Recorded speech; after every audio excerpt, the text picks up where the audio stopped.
Sekarang dengan maraknya banyak orang memakai AC dengan sistem VRF, maka ada beberapa hal yang membuat orang bisa memilih sistem VRF untuk tata udara di proyek atau di gedungnya.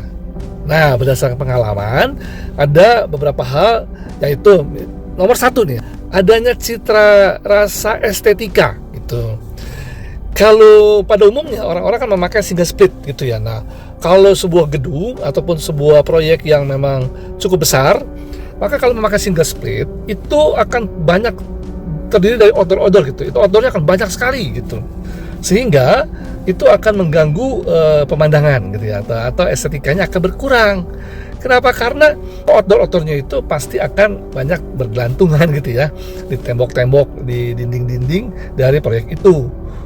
Sehingga itu akan jadi mengganggu untuk pemandangan atau citra rasa estetikanya. Nah, kalau VRF itu kan bisa ada satu outdoor, bisa melayani beberapa indoor, sehingga itu cukup misalnya taruh di rooftop, dan dia bisa sekaligus dihubungkan dengan beberapa indoor di bawahnya, sehingga dengan demikian outdoor yang taruh di rooftop itu kan tidak kelihatan. Nah, sehingga itu tidak terlihat ada banyak outdoor yang memang kadang-kadang mengganggu gitu ya secara estetika.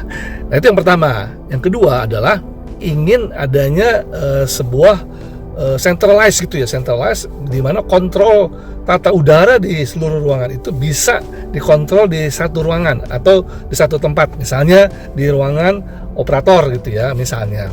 Nah, tentu saja ini kan tidak bisa dicapai atau dilakukan oleh single split, karena masing-masing kalau single split itu satu unit adalah satu kontrol. Sedangkan kalau di VRF, di sistem VRF itu memang bisa gitu ya, karena ada satu centralized atau mungkin ada beberapa centralized, itu bisa mengatur seluruh tata udara di gedung itu. Misalnya bisa disetting seluruh ruangan itu temperaturnya misalnya 22 derajat Celcius misalnya. Itu bisa seluruh ruangan. Atau bisa mematikan, menghidupkan misalnya pada jam tertentu. Itu bisa. Kalau pada single split kan nggak bisa. Nah, itu mungkin akhirnya orang memilih. Karena kenapa? Karena misalnya satu gedung cukup besar gitu ya. Misalnya jam 5 itu karyawan-karyawannya sudah pada pulang. Sehingga jam 6 paling lambat itu gedung-gedung itu harus dimatikan AC-nya.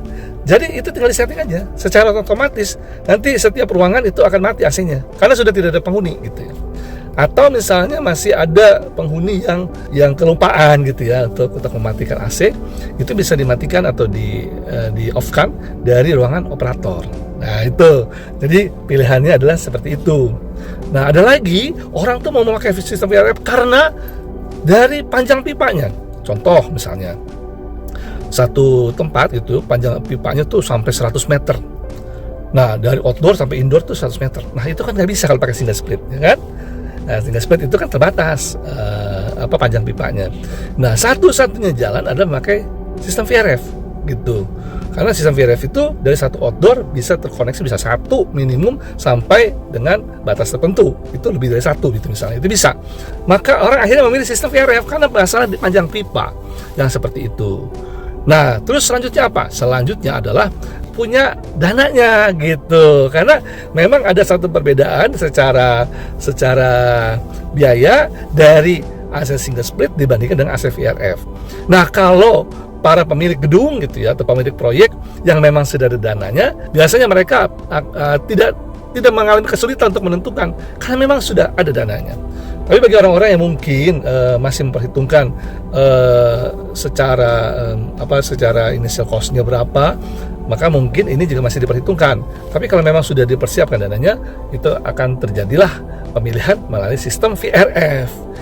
Nah, jadi ini kira-kira beberapa hal yang membuat orang memilih sistem VRF. Sistem VRF sekarang itu lagi marak gitu, lagi bertumbuh dengan baik gitu. Kenapa? Ini ada sebuah tren gitu ya. Kalau dulu kan centralized itu orang-orang memakai AC sentral, itu biasanya pilihan cuman di chiller ataupun di split duct gitu ya. Split duct satu kapasitas besar itu di split duct itu nanti dibagi ruangan-ruangannya dengan melalui ducting gitu. Nah, sekarang dengan adanya VRF, sebagian dari gedung-gedung itu beralih nih split duct, dan juga dengan chiller beberapa memang beralih memakai sistem VRF. Karena bisa saja pertimbangan, misalnya kalau pakai chiller itu kesulitan air, di daerah itu kurang bagus airnya.